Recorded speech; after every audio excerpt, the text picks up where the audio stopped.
Human beings are considered social animals. Being such, they have a natural tendency to join groups. However, considering that individuals have different interests, the tendency towards conflict is as natural as the tendency to join social groups. Good day, everyone. Our topic is all about political and leadership structure. Politics is the science concerned with winning and holding control over a government. Let us now talk about the political organizations, starting on bands and tribes. Bands and tribes are considered as the simplest political systems.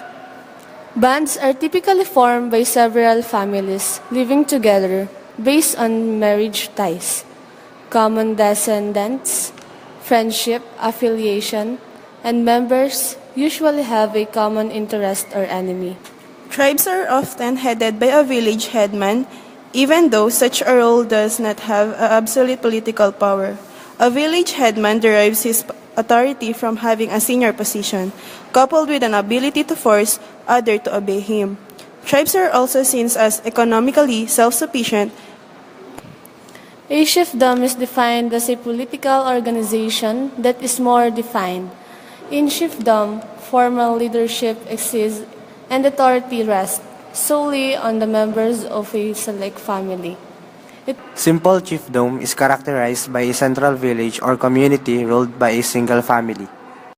Complex chiefdom is composed of several simple chiefdoms ruled by a single paramount chief residing in a single paramount center. A nation, despite its being historically contributed and having a common sense of identification among its members, as well as the consciousness of having the potential sovereignty. A state is a political unit consisting of a government that has sovereignty presiding over a group of people and a well-defined territory.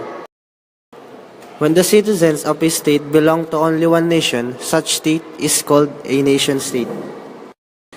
The task of organizing a political community requires the next existence of leaders.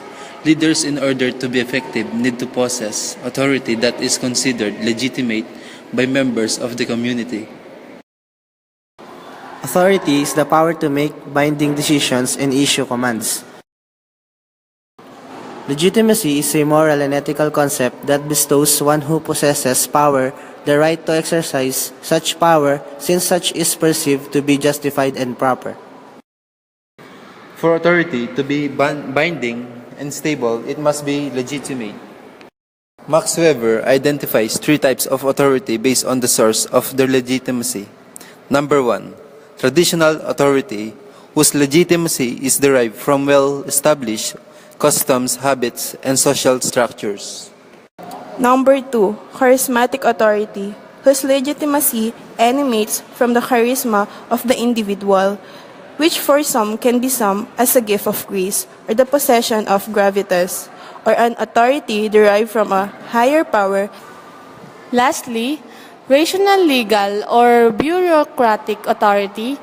This kind of authority draws its legitimacy from formal rules promulgated by state through its fundamental and implementing laws. That's all for today. Thank you for listening. We are the Group 8 of 11 Exodus. I am Natalie. I am Jovelyn. I'm Roby. I am Jabez and Joshua.